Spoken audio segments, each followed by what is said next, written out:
It's my pleasure to present Nishala Joy Davey.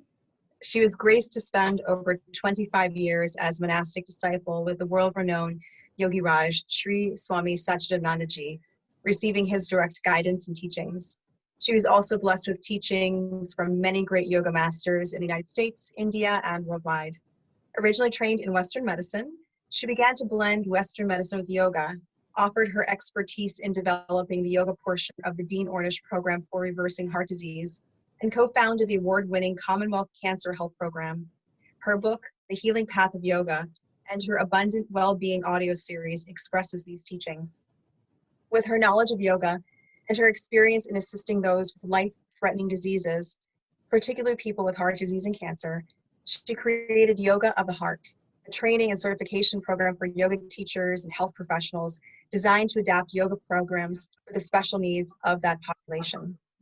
She has been recognized with the receipt of the Commander's Award given by the Commander of the Walter Reed Army Medical Center, Washington, D.C., for outstanding performance, personal courage, loyalty, duty, respect, integrity, honor, and selfless service. She is now dedicated to bringing the feminine back into spirituality and the scriptures. In her book, The Secret Power of Yoga, A Woman's Guide to the Heart and Spirit of the Yoga Sutras, and The Secret Power of Yoga audiobook, which was Nautilus Books Silver Award winner. Understanding the need for more love and compassion in today's world, The Namaste Effect, Expressing Universal Love Through the Chakras, her most recent book, explores a heart-centered way of living through the mystical chakras. And you can learn more about her on her website, and we're going to post that in the chat box as well. Nishala Devi, thank you so much for being here. Thank you so much. I can't express how this happened at the absolute perfect time. Thank you so much, Swamini, Jyoti, Goddess for everyone. Thank you. I'd like to begin this evening, or whatever time it is for you, this session, with a dear friend. And I wanted to present all aspects of the goddess because that's how I see her, as a complete. So I have this chant that I love so much, and I've asked my dear friend Saraswati Rosenberg, appropriately Saraswati, who is a great devotee of the Divine Mother. She actually loves the divine in all forms. I mean, that's who she is. She's a classically trained musician and is a church music director. But most of all, with her wonderful attributes, it's her heart that I love so much about her. And I think you'll feel that coming through. Please join us. The chant is very simple. Join us in chanting and feel her, all the goddesses in your heart. Saras?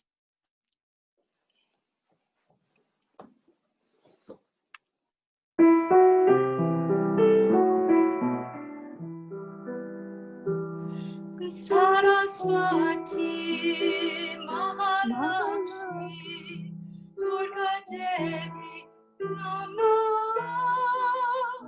Saraswati, Mahalakshmi, Durga Devi, Namo.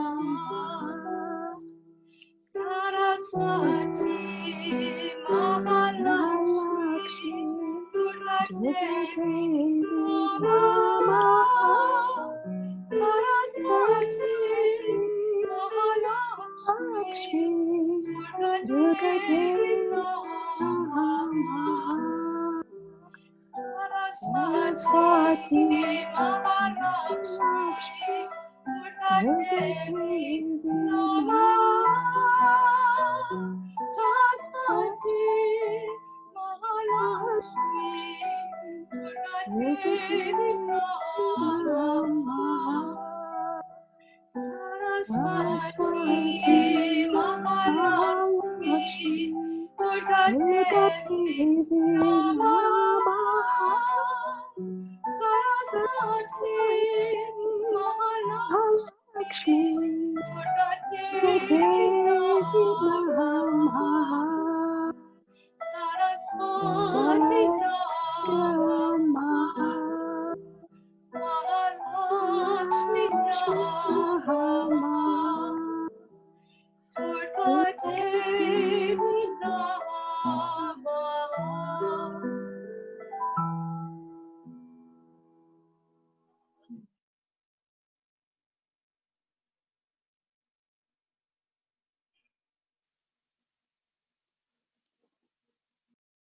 True blessing from the Mother. Thank you. Namaste, everyone. Navaratri comes at one of my favorite seasons. It's a season for celebrating the goddess in all her forms. You know, each tradition has a way of celebrating her at this time, even if they don't say it's the goddess. In many traditions, she's celebrated as the harvest, bringing bounty to help us through the long winter months. I remember being at some Jewish celebrations where they put up a beautiful roof with all kinds of plants and fruits and everything hanging down. Such a beautiful celebration. It helps us to remember where all this comes from. When you sit down and eat your food, it's the blessings of the Mother.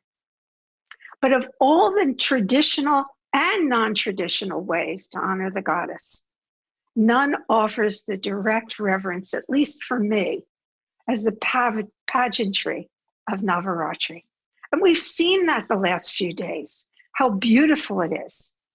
The multiple forms of the goddess expressed during these 9 nights reveal the varied ways our life is impacted by these aspects of the 3 aspects of the Mother.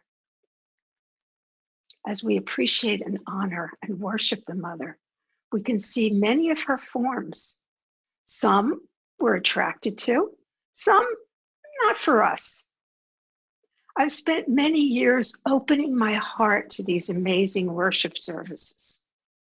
What keeps me continuing the worship is that often we are exalted to the highest levels, to the goddesses themselves. During the worship, if we can merge with the goddesses, we become aware that she's already within us. We talk about inviting her in, but she's already there. It's as if we're knocking on the door. Someone is saying, come in. But we don't hear them because we're still knocking too hard.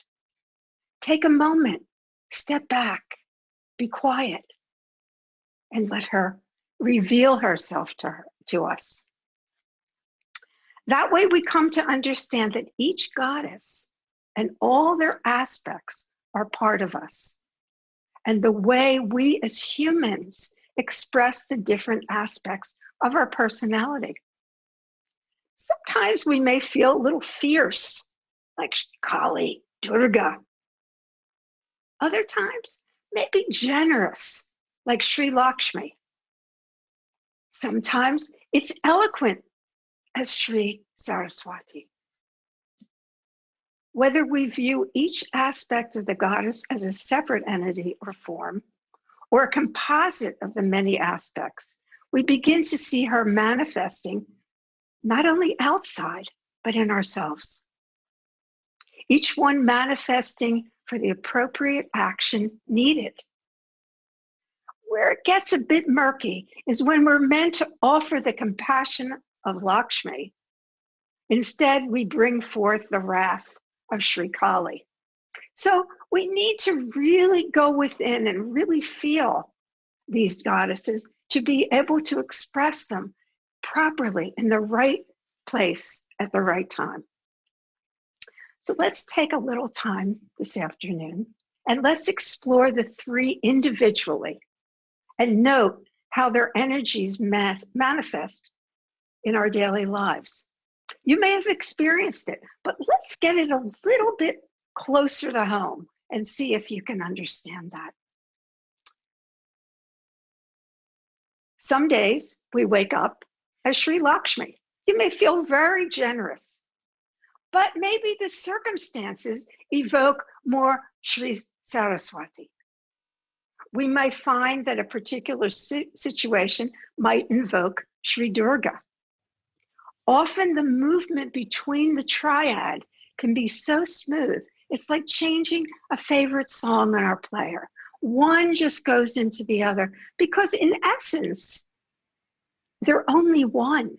It's just different aspects. It gets back to the oneness of the mother, the oneness of the divine. Let's begin by speaking about Shri Durga. So we talked a lot about her this week, and she's a very interesting aspect of the mother. For me, I always thought of the mother very soft and always taking us in, but then I learned as I got older that sometimes we have to be fierce. It's necessary. So she's the goddess whose mythology centers around combating evils and demonic forces that threaten our peace, our prosperity, and dharma, and the power of good over evil. Boy, we can really use this right now. Durga is a fierce form of the protective mother goddess who unleashes her divine wrath against the wicked. Why? For the liberation of the oppressed and the destruction, to empower the creation. Empowerment, that's really what Durga's about. That's how I see her. Shri Durga is depicted in the Hindu pantheon as a goddess with many arms, carrying weapons, often defeating demons. But she's comfortable riding on a lion or a tiger. If you notice, she's totally relaxed. Even though she's often shown in action, her face is calm and serene. This tranquil aspect of Durga's face is traditionally derived from the belief that she is protective and violent, not because of her hatred, egotism, or getting pleasure in violence, but because she acts out of necessity, for the love of the good, for liberation of those who depend on her, and a mark of the beginning of the soul's journey to creative freedom.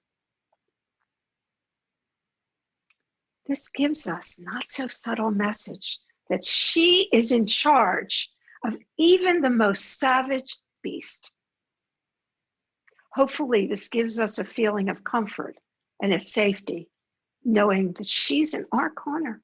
Hey, I've got Shri Durga in my corner. How could I lose? Even though she holds weapons, it leads us to that conclusion that she's violent. But if we delve deeper, we can understand it's the transitional effect that goes. We are as seekers. We're looking to transform whatever habit arises as an enemy within, or to take on the fierce qualities to quell our enemies that surround us. Some even wishing us harm. Often we wrongly assign the role of protector to the gods, or even in everyday life, it's more the warriors that designated as the masculine role. But upon further investigation, we find the day-to-day defending and peacekeeping is often relegated to the feminine, or the divine Durga within. If you notice and know anything about lions, you see that she is actually sitting on a male lion, holding her head high, conquering the power, the Shakti. Today, many of us as women must fulfill the role of Shri Durga each and every day. We have to defend ourselves from the eons long prejudice that women are inferior, physically, mentally, and spiritually from men. In the workplace, we solicitedly given tasks far beneath our capacities on the assumption based on our inferior gender. But when Shri Durga joins our cause, we are able to defend not only ourselves, but transform the biases that tether us to those incorrect assumptions and prejudices. It also tends to embrace other women who might be a bit more timid toward action. It spurs them on Come on, you can do this. Join with the mother, join with us. Because when a woman becomes a mother, those same instincts are heightened. At the time of birthing a baby, the honorary Shri Durga power, the protective force, is initiated. It starts with the tiny, helpless soul in our care. It is not quelled until life has ended for either one of us. We can understand the power of that force, even in the simplest cases. Perhaps your precious child is being picked on or even bullied. You experience the goddess manifesting. She emboldens your body, your mind, your emotions with a force of power unrecognizable to your former self. With this new burst, you're able to defend and reconcile all the wrongdoings. Your only goal is the safety of the precious soul in your care. We've heard tales of this. Mothers lifting 2,000 pounds automobiles high in the air, freeing their trapped child, only later to wonder to themselves, where did that power come from? It's called superhuman, but could it really be divine? An example of the transformational power of Shri Durga comes from a great saint of modern times, who I consider one of my great teachers, and that is Saint Teresa of Calcutta. What an amazing, humble, powerful woman who really used Shri Durga to get the care and the actions that were necessary. This particular story that I'm thinking of, she was actually on a trip to Beirut. It was a mission of mercy. Beirut and all of Lebanon has suffered a brutality of war that for way, way too many years. The people suffered. And of the people that suffered the most, as always, is the children. She had a beautiful orphanage that she was not able to get to and was very anxious, sad, because she knew the children were suffering. Her intention was to bring food and medical supplies to a group of children that were in the orphanage behind the enemy lines. The center had been bombed, depriving the residents of water, power, and food. It was becoming very, very dangerous to the 100 children living there. But now the intention had changed. The situation was too grave to just bring supplies. The trapped children needed to be rescued and brought to safety. At first, Saint Teresa tried to reason with the authorities, even evoking her inner ferocity. Oh, her pleas were ignored. Finally, the transformational Shri Durga part emerged as she tried to reframe the issue and appeal to their compassion. Exasperated by the constant denial and refusal to allow her to reach the orphanage, she finally sat back and asked, okay, what would it take for us to be able to go behind enemy lines and rescue the children? Tell me, what would it take? With a cacophony of refutes and mumbles, they responded, it would take a ceasefire, and that would take a miracle. Did someone say miracle? Well, that was something that Saint Teresa knew about. Okay, she said, if we need a miracle, let's all bow our heads and pray for one. With obvious discomfort and side glances, They followed her lead. With her substantial power derived from deep within, she was able to transform the cynical group of politicians with her faith. And can you believe, within a very short time after the prayers, the power of transformation was realized as a ceasefire was declared. The rickety bus was seen heading down the road lined with tanks and warfare to rescue the grateful children. In this case, as many other cases of miracles and great feats, the goddess remains anonymous. I'm sure there's times in your life when Shri Durga showed up in your daily life. Let's take a minute now to go inside and remember such an occasion. So please close your eyes gently, have a nice posture, and be aware of the breath. Taking a deep inhalation and just let it out as slowly as comfortable, and just feel everything soften. Your whole body softens. And bring in your awareness to your heart. And as you inhale, imagine that you're breathing in the essence of the beloved Mother Durga into your heart. Picture her in all her glory and light.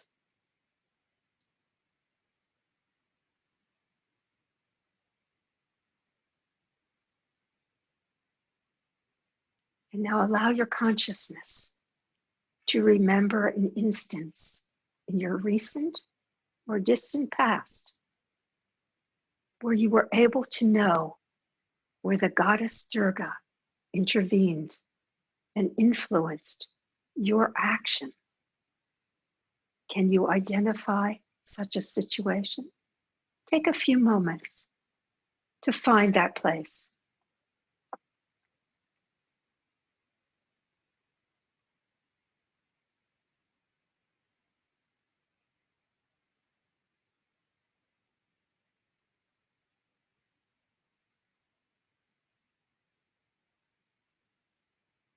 As you are able to recognize her presence in your life, pranam and give thanks.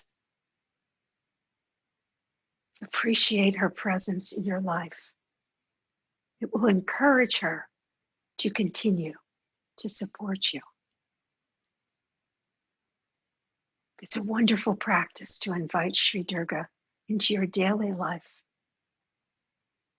Make her your constant companion. Taking a deep breath and just stretch up.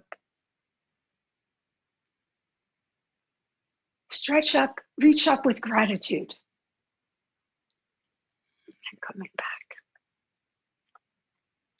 As you do these little practices on each one individually, you'll begin to see how each one's aspect manifests in different ways, because they're all a little bit different from each other, although they still bring the same Shakti power. Let's move now to the goddess Lakshmi, probably one of the most commonly known of all the goddesses. She's called the goddess of wealth and prosperity. Maybe that's why she's so popular. She's also the goddess of beauty, and the radiance of Lakshmi is seen in the brilliance of her red sari, in the dignity of her pose, the delicacy of the lotuses she holds, and the quiet compassion of her smile. But most will remember the coins cascading from her hands. Those that know her power shower her with praise, and offer her anything they can, hoping to reflect a bit of the infinite prosperity onto them. Although the wealth aspect is most sought after and coveted, prosperity manifests in a plethora of ways. Exploring the concept of prosperity, the vision of the coins leads us to the belief that money can buy anything. Well, almost anything. In its essence, money can make us physically comfortable, having the necessities and niceties of life. But at an emotional level, because our needs are taken care of, the fear of survival is quelled. At some point, the relief of having enough changes to needing more. And then that leads to wanting more and more until we're back to the feelings of fear of not having enough. Contentment. When you have enough, appreciate it. And when you have more than enough, give it away to others. We can see her worshipped in daily life in most places in India. From the simplest to the most established merchant, each day begins with a puja or arati to Sri Lakshmi. And if you're lucky and you have the first sale of the day, it is given with a cheerful discount in honor of the goddess. A smile comes to my face as I remember a time while shopping in an emporium in Delhi. It was a frequent stop, I knew them quite well, to buy treasures unable to procure in the United States. It was my time to buy genuine sandalwood oil from Mysore, the special incense, and of course, just one or two more statues or murtis for our altar. This time I noticed the staff one by one was ascending to the top of the stairs and was wondering what was happening. After my curiosity was sufficiently stoked, I inquired. The answer, it's 9 p.m. For our closing, it's time for our closing Sri Lakshmi Puja.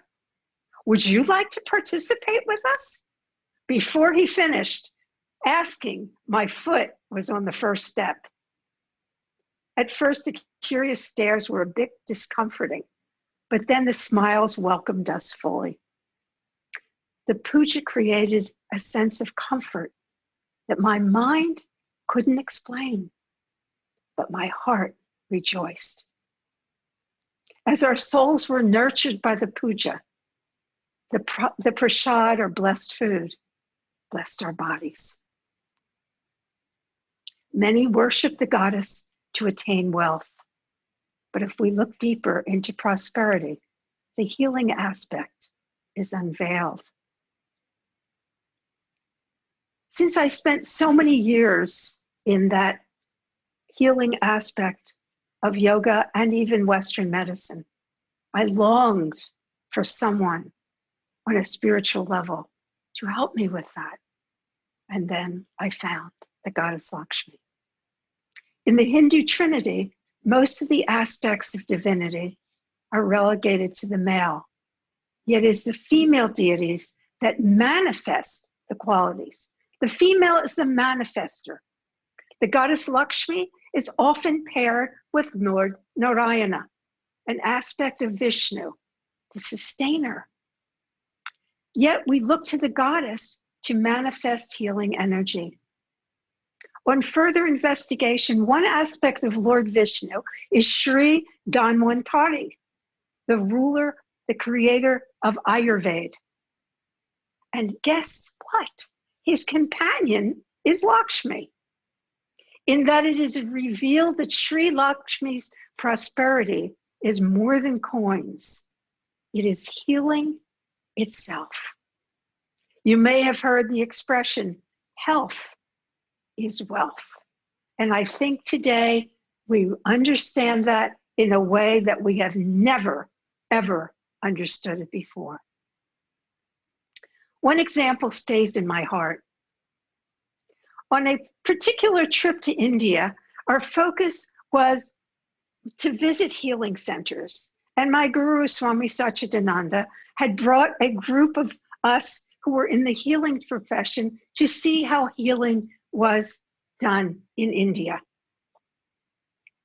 The first ones we visit were more Western in nature, and the others more traditional, whether in naturopathy, in Ayurveda, or any of the other traditional Indian forms of healing.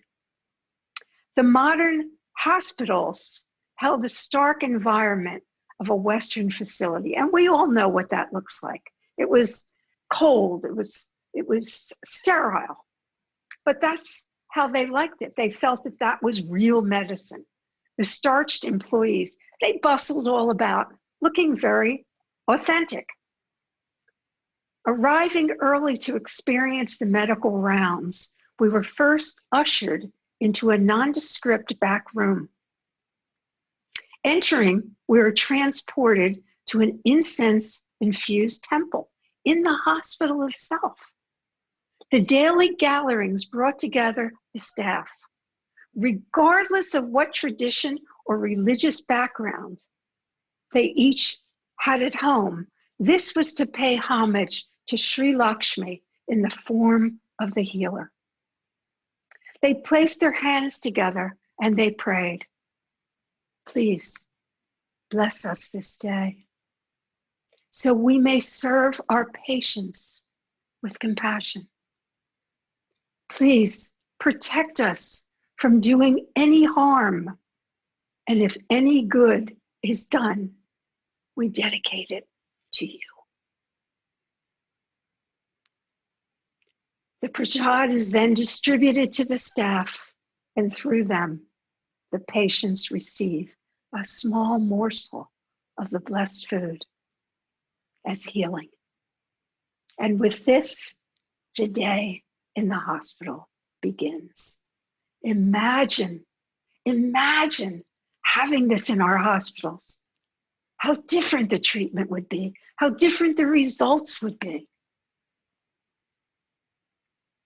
So as we bring Sri Lakshmi into our daily lives, we expand the scope of her grace and her blessings. It's up to us how we see the manifestation of the goddess. Some, and you may be one of them, may want to keep her safe and on the altar only for formal worship and conversations because we talk to her, while others may befriend her as a constant companion. While I enjoy celebrating my birthday with friends and fun, the day often comes when I'm in India. Not placing specific importance on their birthday, on the birth and the aspect of life, the Indians are not really into celebrating the birth. They said, not so much the birth, but when we get liberated, that's to celebrate. But they're always ready to celebrate anything, and a birthday in this case fit the form. Since I was in the land of a million temples, what better way to spend my birthday than by going to a temple? Just down the road was a small temple dedicated to the goddess Lakshmi. I changed into my temple clothes. I could feel the anticipation growing. I was so happy to be visiting her on this, my special day. In anticipation, I became aware that I hadn't brought any offerings for the goddess. But rounding the corner in front of the temple, I was relieved to see a small, humble woman selling flower garlands, and fruits to offer. Making my purchase, I humbly entered the temple. Handing the offerings to the priest, I went to the sanctum to pray and asked for the blessings of Sri Lakshmi going forward for the next year of my life. I wanted a blessing so I could remember the most important reason for my incarnation was to realize my own divine nature. What else? What else? After a time of deep communion with the deity, the priest offered me prasad, blessed food, and the garland that was offered to Sri Lakshmi. I was a bit dazed as I walked out of the temple, and I started to pass the woman who had sold me the offerings. I remembered I still had her baskets. So I approached her, and as I did, she gently pranamed before accepting the baskets. Our eyes locked in the depth of our souls, to our hearts and beyond. I mechanically handed her the basket. In my ecstasy, I forgot to remove the garland that had been on the beautiful deity of Sri Lakshmi that the priest had given me. But the woman looked in the basket and saw the garland, and it called to her. She picked it up, and before I knew what was happening, she placed the flowers over my head, which then encircled my heart. At that moment, I just floated. Once again, our eyes and hearts met, and something happened. I gazed into her eyes, the woman selling flowers, transformed into the goddess herself. Removing the garland from around my neck, I gently placed it over her head and around her heart. Our eyes locked, our hands poised in namaste, while our hearts conveyed, I honor the divine light in you. When you are in that place of love and light, and I am in that place of love and light, we are one. Namaste. At that moment, I heard a voice touting the remembrance. The goddess is everywhere, not just in a temple, not just in a form. We are all that divine. Worship it in all. I had found the goddess that day, both in and outside the temple. Please close your eyes for a moment, taking a few deep breaths. Find the goddess within you. And as you inhale, imagine you are breathing in the essence of Mother Lakshmi. Picture her in all her glory of love, of light. Take a few moments to remember an instance in your life where the goddess, Lakshmi, had been present.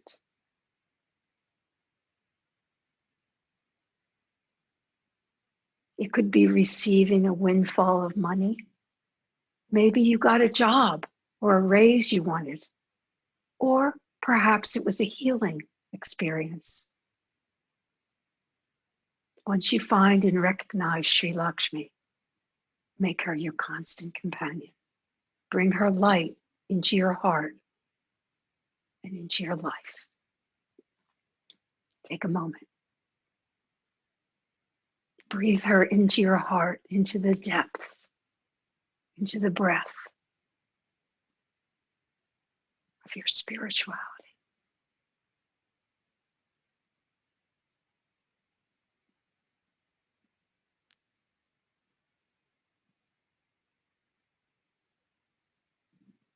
Om Sri Lakshmi.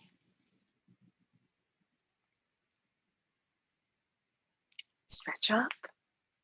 Look up to the heavens, because that's where she dwells, but don't forget to look down to the earth, also a dwelling place of the goddesses. And finally, we get to Shri Saraswati. She's the goddess of knowledge, music, art, speech, wisdom, and learning. Big role for Saraswati. She's imbued with white, which signifies purity, true knowledge, and divine wisdom. The water on which her lotus seat is erected symbolizes the perennial flow of knowledge, constant, continuous. She's called the mother of the Vedas, and later as the celestial creative symphony who appeared when Brahma created the universe. The goddess Saraswati is often depicted as a beautiful woman with her veena, her swan, her lotus, often seated on a white lotus. She holds a book in her hand that are actually the Vedas. She symbolizes knowledge, light, truth, and not only embodies knowledge, but also the experience of the highest reality. She's the one who will take us high.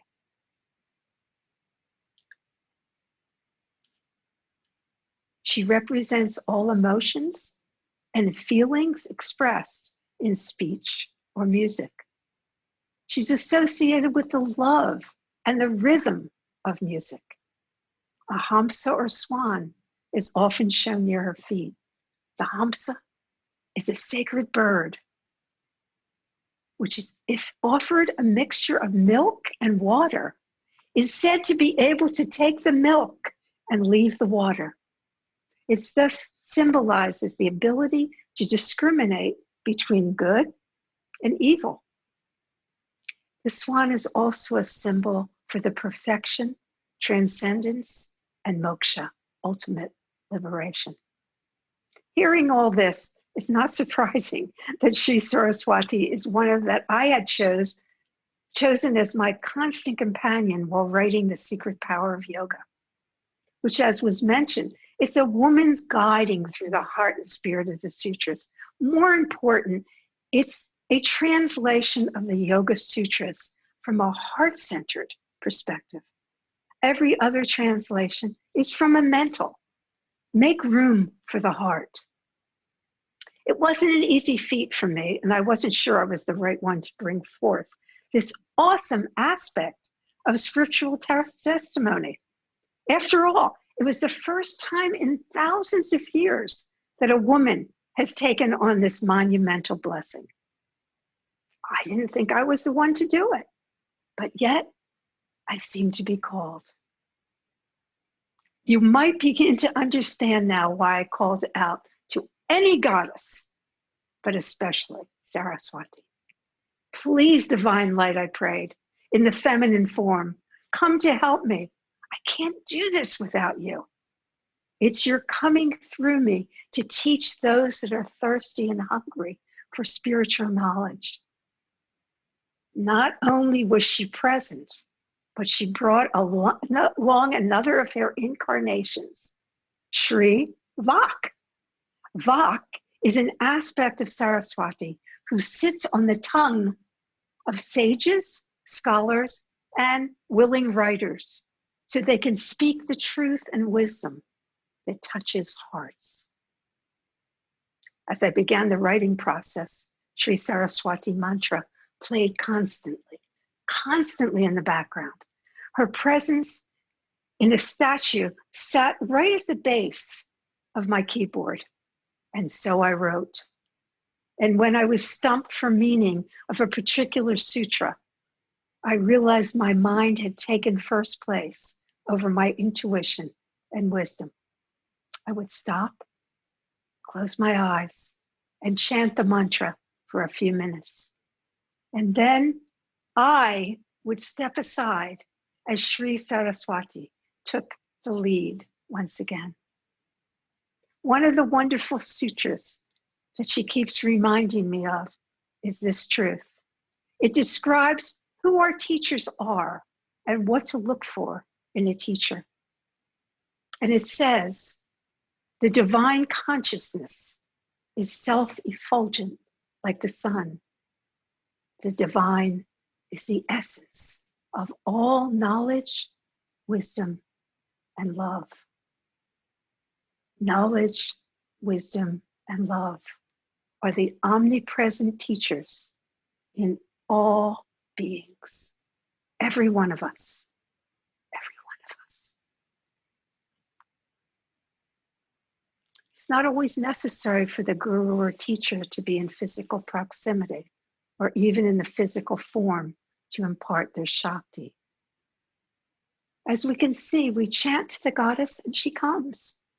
Many evolved souls guide us from other physical locations and realms. This whole week to me seemed like that we were being guided, we were being taken. The subtle knows no boundaries. Spiritual support can come from the next town or for the far-reaching vistas we're yet to explore. Shri Durga, Sri Lakshmi, Sri Saraswati, and others have successfully inspired devotees to find their divine essence for millennia. This is why the sutras say that the teacher of all teachers, the guru of all gurus, is knowledge, wisdom, and love, boundless, eternal, pure, and unchanged by time. Let your teacher be love itself. The poet Rumi. So please, once again, close your eyes, take in a deep breath. And as you imagine the breathing in of the beloved Mother, Saraswati, picture her in all her radiance and light. Take a few moments to remember an instance in your life where you could be receiving inspiration, perhaps to play a musical instrument, to sing a beautiful chant, to write an inspirational poem, article, or even a journal entry. It can encourage you to learn a new language or even go to university.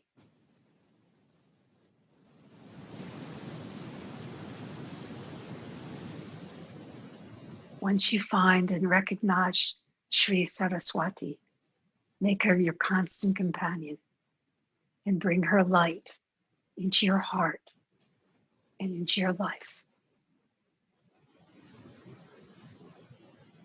As she becomes your constant companion, watch your life transform into the life you were made to live, filled with beauty, wisdom, and abundant eternal love.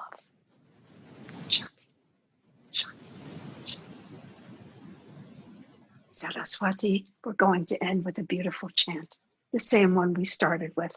Please join in. Evoke her. Saraswati, Mahalakshmi, Durga Devi, Namaha. Saraswati, Mahalakshmi, Durga Devi, Namaha. Saraswati, Mahalakshmi, Durga Devi, Namaha. Saraswati, Mahalakshmi, Durga Devi, Namaha. Saraswati, Mahalakshmi, Durga Devi, Namaha. Saraswati, Mahalakshmi, Durga Devi, Namaha.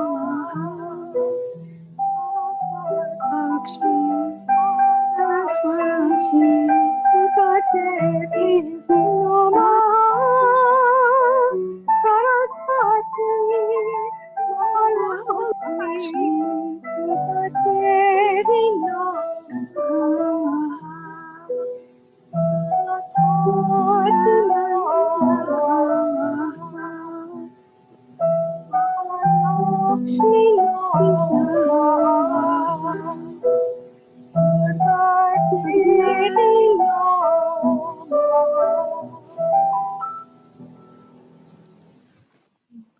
Jai Ma!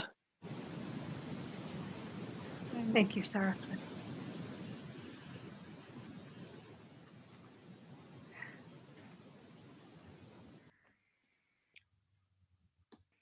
Jai Ma, Jai Jai Ma. Jai Ma. Jai Ma. Nischala Joy Davey, that is exactly what you bring to the heart of every being. Joy. And I still treasure when I first met you, the joy that you emanated, and the way that joy not only filled the room, it was up at Kripalu, not only filled the room, but the whole building, you know? And I can remember walking down the hall, and people who I don't even think were in the program were talking about you, and they're like, that is Chala Joy Davey. She's always so brilliant. She's always so smiling. She's always so radiant. I want to be like that. And I thought to myself, you know, then you need to practice the way she practices. Then you need to love the way she loves. Then you need to devote yourself the way she devotes herself. Such a beautiful being. Thank you so much. So much. Yeah. My joy. Thank you. Thank you for inviting me. Thank you for letting me represent the goddess in some small way. Thank you. Thank you.